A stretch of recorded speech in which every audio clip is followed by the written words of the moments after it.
Hello साथियों, स्वागत है आप सभी का। और आज इस वीडियो में हम बात करेंगे इको क्लब के अंतर्गत 16 सितंबर को विश्व ओजोन दिवस या वर्ल्ड ओजोन डे मनाया जाना है। इसके बारे में किस तरह से हमें रजिस्टर पर लिखना है वो सारा कुछ बताएंगे। सबसे पहले बात कर लेते हैं इको क्लब के मासिक कैलेंडर के बारे में। जैसा कि आप देख सकते हैं जून में जो गतिविधियां कराई जानी होती हैं, जो डेज मनाए जाने होते हैं उनके बारे में दिया हुआ जुलाई अगस्त। तो सितंबर में अगर हम देख लेते हैं, यहाँ पर देखिए दिनांक 16 सितंबर को वर्ल्ड ओजोन डे के रूप में मनाया जाना है। इस दिवस के अवसर बच्चों को ओजोन लेयर के महत्व के बारे में जागरूक किया जाना तथा स्लोगन लेखन प्रतियोगिता आदि का आयोजन कराना। पर्यावरण संरक्षण पर स्लोगन पोस्टर प्रतियोगिता। तो जितने बिंदु दिए हैं इन्हीं बिंदुओं पर हमने रजिस्टर बनाया है। तो किस तरह से बनाएंगे, चलिए शुरू करते हैं।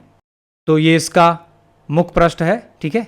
यहाँ पर वर्ल्ड ओजोन डे, ओजोन बचाओ जीवन बचाओ, और यहाँ पर कुछ इमेजेस बनाएंगे जो ओजोन संबंधित हो। इस तरह से देख सकते हैं आप, ठीक है। यहाँ पर साइंस क्लब इंचार्ज का नाम और प्रिंसिपल नेम, ठीक है। मुख्य पृष्ठ हो गया इसका।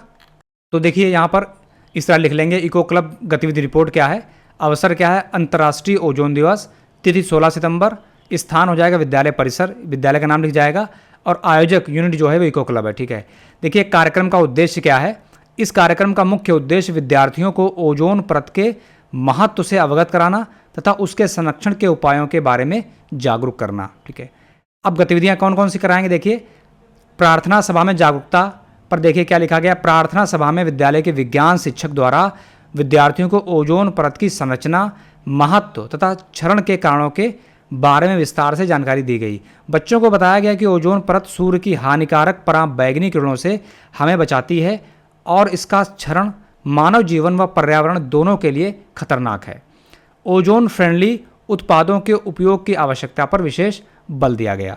अब यहाँ पर आप देख सकते हैं स्लोगन एवं पोस्टर प्रतियोगिता। इको क्लब के अंतर्गत सेव ओजोन लेयर विषय पर स्लोगन लेखन और पोस्टर प्रतियोगिता आयोजित की गई। विद्यार्थियों ने सुंदर और आकर्षक पोस्टर बनाए तथा प्रभावशाली नारे लिखे। प्रमुख नारे दिए, ओजोन बचाओ जीवन बचाओ, हरा भरा वृक्ष लगाओ, ओजोन छतरी बचाओ, प्लास्टिक छोड़ो धरती छोड़ो, ठीक है। भाषण एवं निबंध प्रतियोगिता। चयनित विद्यार्थियों ने ओजोन परत का क्षरण और उसके दुष्परिणाम विषय पर भाषण प्रस्तुत किए। निबंध प्रतियोगिता में छात्रों ने अपने विचार लिखित रूप से व्यक्त किए। इसके बाद परिचर्चा डिस्कशन एक्टिविटी क्या है। प्रार्थना सभा के बाद विद्यार्थियों को मृदा संरक्षण एवं मिट्टी के जांच के महत्व को अवगत कराया गया। इस गतिविधि से छात्रों को पर्यावरण संरक्षण से जुड़ी व्यवहारिक जानकारी प्राप्त हुई। जल संरक्षण पर जागरूकता। सभी विद्यार्थियों को वाटर लीकेज रोकने और पानी की बर्बादी से बचने के उपाय बताए गए। छात्रों को यह समझाया गया कि जल ही जीवन है और इसका संरक्षण हर नागरिक की जिम्मेदारी है। सामूहिक प्रतिज्ञा क्या प्लेज लेंगे। सभी छात्रों और शिक्षकों ने मिलकर शपथ ली कि वे ओजोन फ्रेंडली उत्पादों का उपयोग करेंगे, पेड़ लगाएंगे और पर्यावरण संरक्षण में योगदान करेंगे। जल एवं मिट्टी संरक्षण के उपाय अपनाएंगे। प्लास्टिक और हानिकारक रसायनों का कम से कम प्रयोग करेंगे, ठीक है। यहाँ निष्कर्ष क्या देखिए, ओजोन दिवस कार्यक्रम के माध्यम से विद्यालय के विद्यार्थियों को ओजोन परत और पर्यावरण संरक्षण का महत्व समझाया गया। बच्चों ने पूरे उत्साह के साथ कार्यक्रम में भाग लिया और यह संकल्प लिया कि वे धरती को सुरक्षित बनाने के लिए जागरूक नागरिक बनेंगे। तो साथियों, ये जो गतिविधि है वो विज्ञान क्लब के अंतर्गत भी कराई जानी है। तो आप क्या करें, विज्ञान क्लब और इको क्लब साथ में गतिविधि करा सकते हैं। तो साथियों, इस वीडियो में इतना ही। मिलते हैं किसी दूसरे इन्फॉर्मेटिव वीडियो के साथ। Thanks for watching.